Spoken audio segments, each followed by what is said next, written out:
नमस्कार. मी भाऊ तोरसेकर. तुम्ही बघत आहात प्रतिपक्ष. मित्रांनो, पाकिस्तानच्या आत काय चाललंय ह्या बातम्या सध्या शोधाव्या लागतात. आपल्याकडे भारतामध्ये जे काय चाललंय हे आपल्याला मेनस्ट्रीम मीडियातून किंवा आपले जे वेगवेगळे युट्यूब वापरणारे आहेत किंवा वर्तमानपत्र आहेत अशा माध्यमातून आपल्याकडे खबर येत असते. पण पाकिस्तानात काय चाललंय, ज्या पद्धतीच्या आपल्याकडे बातम्या येत आहेत त्यावरून पाकिस्तानची तारांबळ उडाली वगैरे वगैरे म्हणणं ठीक आहे, आपणही सांगतो, मीही सांगतो. पण ज्या वेळेला पाकिस्तानमध्ये खरोखरच इतकी तारांबळ उडाली आहे का याची खातरजमा करून घ्यायची वेळ येते, तेव्हा मग भारताबाहेरच्या ज्या काही सुविधा आहेत त्यांच्याकडे बघावं लागतं आणि त्यातून हळूहळू चित्र उलगडायला लागतं. त्यामुळे काही गोष्टी स्पष्ट होत आहेत. अगदी हे सगळं पहलगाम झाल्यानंतर जर सगळ्यात पहिली मोठी बातमी पाकिस्तानमध्ये काय चालू आहे ती आली, ती अशी होती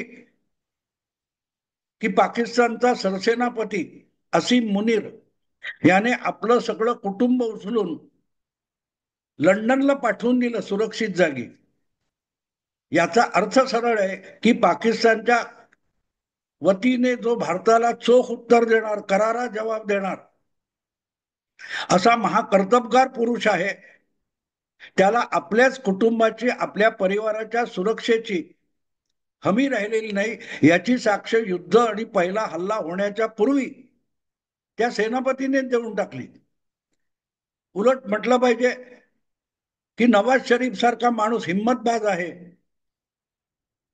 तो पहलगाम झाल्यानंतर आणि ही सगळी बाचाबाची सुरू झाल्यानंतर, आरोप प्रत्यारोप सुरू झाल्यानंतर सगळ्यात पहिल्यांदा लंडनच्या सुरक्षित बिळातून बाहेर पडला आणि मायदेशी म्हणजे इस्लामाबादला, पाकिस्तानला येऊन पोहोचला. म्हणजे लढाईची हिंमत ज्याने दाखवायची तो भेदरलेला आहे सरसेनापती, आणि राजकीय नेता मात्र संकटस्थळी येऊन पोहोचलेला आहे. आणि यातून आपल्याला काही आयडिया मिळतात की आपण थेट लढवय्ये नाही आहोत, आपण सुरक्षित जागी राहू शकतो.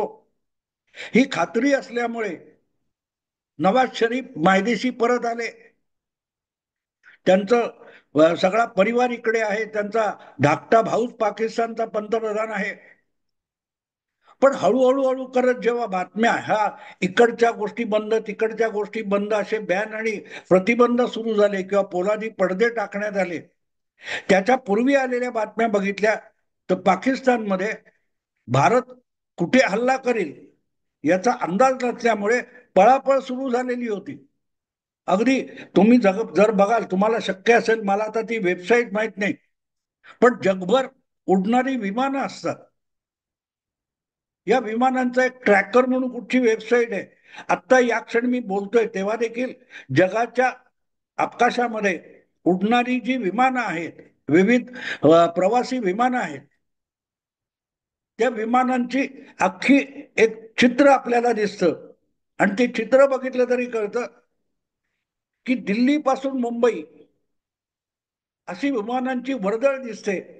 पण गुजरात, जयपूर वगैरे भागात आपलीही विमानं जात नाहीयेत. पण सगळा पाकिस्तान बघितला तर सगळा पाकिस्तान जवळजवळ ओस पडलेला आहे. एखाद दुसरं विमान सुद्धा पाकिस्तानच्या आकाशात दिसत नाही. आणि दुसरीकडे सिंगापूर पासून काय तो ओरिसा, तमिळनाड पासून मुंबई पर्यंत बघितलं आणि तिथून पुढे दुबई वगैरेच्या दिशेने बघितलं तर अक्षरशः फुलांचा गजरा असावा इतकी विमानं आभाळात दिसतात. त्यामुळे पाकिस्तान किती भेदरलेला आहे हे नव्याने सांगायला नको. पण याचा परिणाम आपापल्या प्रत्येकाच्या सुरक्षित बिळावर कसा होत असतो तेही बघितलं पाहिजे. पहिल्या दिवसापासून आलेली बातमी अशी आहे की पहलगाम नंतर भारत चिडला, पंतप्रधान नरेंद्र मोदींनी धमकावलं, तेव्हा एक एक रक्ताच्या थेंबाचा बदला घेऊ अशी उर्मट भाषा बोलणारा असिफ मुनीर हा स्वतःच लष्करी मुख्यालयाच्या तळघरात बंकरमध्ये जाऊन बसला. त्यामुळे भीती आहेच. आणि त्यातच 6-7 तारीखला जो पहिला हल्ला भारतीय सैन्याने चढवला, तेव्हा त्या बहावलपूर काय कुठे, जिथे त्या अझर मसूद याच्या जैश ए मोहम्मदचा मुख्य अड्डा आहे, त्यावरच हल्ला केला. आणि जैश ए मोहम्मदचा तो अझर मसूद, त्याच्या कुटुंबातले 10 ते 12 लोक मारले गेले, त्याचा सख्खा भाऊ मारला गेला. हे बघितल्यानंतर मात्र पाकिस्तान मधल्या लोकांचा धीर सुटला असणार याविषयी माझ्याही मनात शंका नाही. पण गंमत अशी असते ना, अंदाज वेगळा असतो आणि वस्तुस्थिती वेगळी असते. 8 तारीखची गोष्ट आहे. पाकिस्तानमध्ये ही सगळी तारांबळ चालू होती. भारतीय सेना दलाकडून, हवाई दलाकडून, नौदलाकडून तिन्ही बाजूने पाकिस्तानला झोडपून काढण्याचा उद्योग चालू होता. अशा वेळी जायचं तर पळायचं तर कुठे, ही परिस्थिती सामान्य माणसाची आहे. मग जे लोक स्वतःला भारतापासून धोका आहे असं समजतात, त्या लोकांचा जीव किती कासावीस झाला असेल हे तुम्ही समजू शकता. मग त्याच्यामध्ये तो सईद हफीज येतो, सलाउद्दीन येतो, अझर मसूद येतो, दाऊद इब्राहिम सुद्धा येतो. आणि तुम्हाला माहितीये की जवळजवळ 34 वर्षापूर्वी मुंबईत बॉम्बस्फोट घडवणे आणि त्यानंतरच्याही काळात पाकिस्तानी अतिरेक्यांना भारतामध्ये, मुंबईमध्ये स्थानिक मदत मिळवून देणे, यासाठी अनेक गुन्हे ज्याच्यावर नोंदले गेलेले आहेत, असा दाऊद इब्राहिम आणि त्याचा सहकारी टायगर मेमन वगैरे वगैरे यांची पाचावर धारण बसली असेल तर नवल नाही. आणि त्यामुळे मला त्याच बातम्यांचा शोध मी गेले 2 दिवस घेतोय की कराचीमध्ये अत्यंत सुरक्षित अशा लष्कर विभागाच्या जो राखीव भाग असतो, कोणालाही तिथे सहजगत्या डोकावता येत नाही, अशा ठिकाणी जिथे दाऊदला ठेवलेला आहे, तिथून सुरक्षा संपली अशा भीतीने दाऊद बाहेर पडल्याशिवाय राहणार नाही.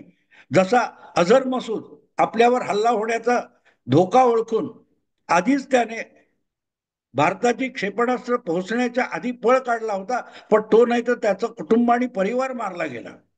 त्यामुळे अझर मसूद मारला गेला तर मग आता आपली धडगत नाही याविषयी या सगळ्या बाकीच्यांना, जे प्रत्यक्ष पाकिस्तानी सेनेतले नाहीत पण पाकिस्तानचे अघोषित सैनिक आहेत, भारताचे घोषित दुश्मन आहेत, अगदी राष्ट्रसंघाने सुद्धा ज्यांना टेररिस्ट म्हणून घोषित केलेला आहे, अशी मंडळी आहेत, त्यांचाही जीव कासावीस झालेला असणार. त्यामुळे गेली 25-30-40 वर्ष ज्यांना पाकिस्तान हा आपल्यासाठी हे अभयारण्य आहे असं वाटलं होतं, त्यांचा जीव आता घुटमळलेला आहे. आणि कधी एकदा पाकिस्तान सोडून जातो, कारण ज्या प्रकारचे हल्ले या वेळेला भारतीय सेनेकडून होत आहेत, ते बघितल्यानंतर त्यांनाही दिसतंय की पाकिस्तानचा गाझा केल्याशिवाय भारतीय सेना आणि मोदी सरकार शांत बसणार नाहीत.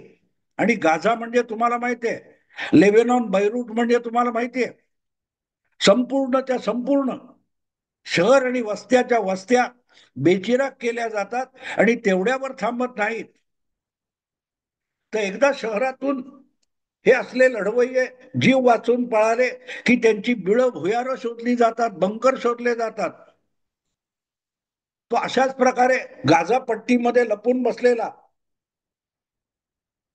त्या हमासचा सेनापती हनीये, मोहम्मद हनीये मला वाटतं त्याचं नाव, तो कुठे बसला याचा शोध लावून त्याच्या बेळात पण क्षेपणास्त्र सोडून त्याचा कसा बळी घेतला गेला त्याची चित्र उपलब्ध आहेत बघा. आणि या वेळेला भारत हे त्या पद्धतीचं युद्ध करतोय. साहजिकच जे आजपर्यंत टिवल्या बावल्या करत होते, अशा प्रत्येकाला आता जीवाची धडगत नाही असं वाटलं असेल तर नवल नाही. आणि म्हणूनच त्या सगळ्या लोकांचा जीव कासावीस झालेला आहे. आता ह्याच्यात गंमत अशी आहे की बिचारा, बिचारा म्हणतो मी, वाईट वाटेल तुम्हाला, राग येईल, पण बिचारा म्हणतो. अझर मसूद असो, सलाउद्दीन असो, किंवा तो हफीज सईद असो तैबाचा, यांना राष्ट्रसंघानेच आंतरराष्ट्रीय दहशतवादी म्हणून घोषित केलेला आहे. त्यामुळे पाकिस्तानच्या बाहेर गेला तर त्यांना कोणीही संरक्षण देऊ शकणार नाही. पहिली गोष्ट म्हणजे अफगाणिस्तानमध्ये जायची आज तरी त्यांच्यामध्ये हिंमत नाहीये. आज तो 25 वर्षापूर्वीचा अफगाणिस्तान राहिलेला नाही. अफगाणिस्तान हा भारताचा दोस्त झालेला आहे आणि अफगाणिस्तानचे तालिबान भारत माता की जय म्हणण्यापर्यंत आलेले. मग राहिली जागा कुठची, तर दुबई, सौदी अशा ठिकाणी पडून जाणं. पण ज्यांना राष्ट्रसंघाने अतिरेकी म्हणून घोषित केले, दहशतवादी टेररिस्ट घोषित केले, त्यांना आश्रय देणं सौदी अरेबियाला किंवा दुबईला आणि परवडणार नाही.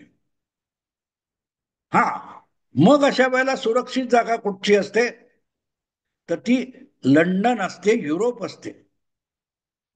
गेल्या 30-40 वर्षामध्ये सेक्युलरिझम आणि लिबरलिझम यांनी युरोपचा जो सत्यानाश केलेला आहे, त्यामुळे जगातले जास्तीत जास्त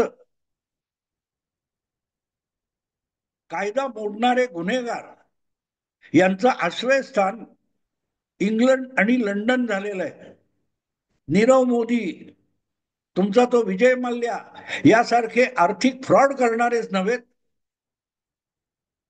तर तो गुलशन कुमार, त्याची मर्डर मधला आरोपी असलेला एक संगीतकार भारतातला, त्याचं नाव नदीम सैफी, तो सुद्धा गेली कित्येक वर्ष लंडनमध्ये आश्रय घेऊन बसलेला आहे. त्यामुळे एक गोष्ट आहे की लंडन किंवा कॅनडा हे आता अशा लोकांसाठी आश्रयस्थान असू शकतात.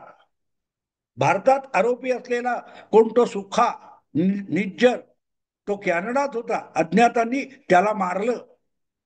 3-4 असे भारताचे खलिस्तानी दुश्मन हे कॅनडामध्ये मारले गेले आणि अनोळखी लोकांनी मारले, कोणी मारलं पत्ता नाही. नेमकं तसंच आपलं होईल आणि फक्त आपलंच नव्हे तर आपल्या सगळ्या परिवाराचं निर्दालन केलं जाईल, या भीतीने सध्या दाऊदच्या मंडळींना पछाडलेलं आहे. आणि दाऊदचा परिवारच नव्हे तर त्याचे अत्यंत जवळचे साथीदार मानले जातात, चेले चपाटे मानले जातात, छोटा शकील बकील कोण असतील ते मानले जातात, ते सगळे त्यांची गाळण उडालेली आहे. फक्त ते निर्णय घेऊ शकत नाही. आता दाऊदला इंग्लंडला जाता येणार नाही, कारण दाऊद सुद्धा घोषित दहशतवादी आहे. आर्थिक गुन्हे वेगळे आणि दहशत हा विषय वेगळा आहे. आणि त्यामुळे या सगळ्यांची तारांबळ तिथे उडालेली आहे की पाकिस्तान सोडून पळायचं तर जायचं कुठे. हा, एक जागा आहे, एक जागा आहे. अगदी लंडन, दुबई, सौदी याच्यापेक्षाही एक सुरक्षित जागा या अशा सगळ्या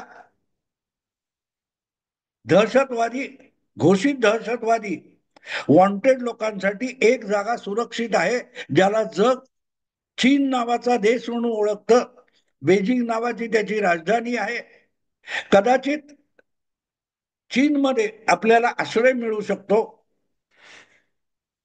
हे त्यांनाही कळत असेल, पाकिस्तानलाही माहिती आहे. पण त्याच्यात एक आणखीन अडचण आहे, आणखीन एक अडचण आहे की ही माणसं चीनमध्ये गेली तरी आश्रय घेतल्यानंतर काय ती सुखाने नांदतील अशी बिलकुल शक्यता नाही. मग तो निज्जर असेल, पन्नू असेल, जगमीत असेल, यासारखे खलिस्तानी अमेरिका कॅनडामध्ये जाऊन आश्रय घेतला आणि तिथूनही दहशतवादी कारवाया करत राहिले. त्यामुळे सईद हफीज असेल किंवा अझर मसूद, सलाउद्दीन यासारखी माणसं ही लंडनमध्ये गेली किंवा कॅनडात गेली तरी शांत बसण्याची शक्यता नाही. आणि ते घेणार नसेल तर सगळ्यात सुरक्षित जागा, जिथे अगदी परिंदा भी पर नहीं मार सकता असं वर्णन करता येईल, अशी जागा चीन आहे. पण चीनमध्ये अशा लोकांची डोकेदुखी घ्यायची का, याचा चीनला 10 वेळ विचार करावा लागेल. कारण चीनचा सुद्धा एक प्रकारे अघोषित असा जिहाद विरोधी कार्यक्रम चालू आहे. चीनच्या पश्चिमेला जो झिंगझ्यांग म्हणून प्रांत आहे तो बहुतांश मुस्लिमांचा आहे. उगेर मुस्लिम म्हणून ते ओळखले जातात. त्यांचं चीनने गेल्या 10-15 वर्षामध्ये प्रचंड शिरकाण केलेले, मशिदी उद्ध्वस्त करून टाकले. झिंगझ्यांग प्रांतामधल्या मुस्लिमांना इस्लाम विसरण्यासाठी ज्याला ज्याला म्हणून मुस्लिम किंवा इस्लामिक म्हटलं जातं त्याच्यावरून वरवंटा फिरवण्याचं काम चीनच्या कम्युनिस्ट सरकारने केलेलं. मशिदी उद्ध्वस्त केल्या. घरात किंवा व्यक्तिगत कुराण बाळगणं हा सुद्धा गुन्हा ठरवून कुराण सापडलं म्हणून अनेकांना उचलून छळ छावण्यांमध्ये पाठवण्यात आलं, तुरुंगात डांबण्यात आलं. मोठ्या प्रमाणावर झिंगझ्यांग मधल्या उगेर मुस्लिमांचं स्थलांतरण करण्यात आलं. तिकडे हान वंशाच्या चिनी लोकांना नेऊन वसवण्यात आलं. हा सगळा इतिहास गेल्या 15-20 वर्षातला, 30 वर्षातला बघितला तर जे इस्लामचे कट्टर लोक आहेत त्यांना चीनमध्ये आश्रय देणं म्हणजे झिंगझ्यांग प्रांतामध्ये दहशतवादाला आमंत्रण देण्यासारखं होईल. म्हणून मला वाटत नाही कुठल्याही परिस्थितीत चीन किंवा चिनी कम्युनिस्ट पार्टी या पाकिस्तानमध्ये जीव मुठीत धरून जगणाऱ्या दहशतवाद्यांना चीनमध्ये आश्रय देऊ शकेल. आणखीन एक कारण असं आहे की स्वतः चीन आज डबघाईला आलेला आहे. पाकिस्तानला शक्य असूनही, साधनं असूनही जो लष्करी मदत देऊ शकत नाही आणि युद्धामध्ये साधं समर्थन देऊ शकत नाही, अशा अवस्थेतला चीन पाकिस्तानला नको असलेलं हे लोढणं आपल्या गळ्यात बांधून घेण्याची शक्यता नाही. आणि म्हणूनच पाकिस्तान सरकार असो किंवा दाऊद वगैरे ही सईद वगैरे मंडळी त्यांची अक्षरशः द्विधा मनस्थिती आहे. जाये तो जाये कहा, समझे ना कौन यहा, दर्द भरे दिल की दुआ, असं जे गाणं आहे कुठचं जुनं, तशी यांची अवस्था आहे. कारण हळूहळू आपला जीव वाचवण्यासाठी पाकिस्तानचे राज्यकर्ते आणि पाकिस्तानचे लष्कर अधिकारी हात झटकून मोकळे होणार आहेत. यांची कटकट नको म्हणून कदाचित तेच यांना मारून टाकण्याची भीती आहे. आणि म्हणूनच भारताचा बाहेरून लोक आणि आतून पाकिस्तानी राज्यकर्ते आणि पाक सेनेचा धोका, यामुळे दाऊद सारख्या मंडळींची अवस्था द्विधा झालेली आहे. जायचं कुठे आणि पळून जायचं तरी कुठे जायचं. भारताने गेल्या 10 वर्षामध्ये, मोदी युगामध्ये जगभर आपली माणसं अशी पेरून ठेवलेली आहेत की कुठे कुठे काय काय हालचाली आपले शत्रू असलेले चीन किंवा पाकिस्तान करतायत याच्यावर सुद्धा भारतीय हेरांची बारीक नजर असते. आणि त्यामुळे दाऊद कुठे आहे, अझर कुठे आहे, अझरचं नेमके त्याचा जो काय कॅम्पस होता तो किती टार्गेट केला बघा की अझरचा सगळा परिवार मृत्युमुखी पडला. तेव्हा कुठून तुम्ही कुठे हलवताय हे सुद्धा भारतीय हेर खात्याला पक्क माहिती असणार. आणि म्हणूनच कुठल्या विमानाने जाणार, कसं जाणार, इतके हे लोक भेदरलेले आहेत. काही वर्षापूर्वी तुम्हाला आठवतं ना, जावेद मियादादच्या मुलाबरोबर दाऊदच्या मुलीचं लग्न झालं होतं आणि त्याच्या रिसेप्शनसाठी दाऊद दुबईला जाणार होता. पण ऐन वेळेला दाऊदने तिथे जायचं सुद्धा टाळलं. कारण दुबईत सुद्धा भारतीय हेर खातं आपली शिकार करेल ही त्याला भीती होती. असा दाऊद आज दुबईला जायचं की लंडनला जायचं या द्विधा मनस्थितीत सापडलेलं आहे. द्विधा मनस्थितीत सापडलंय.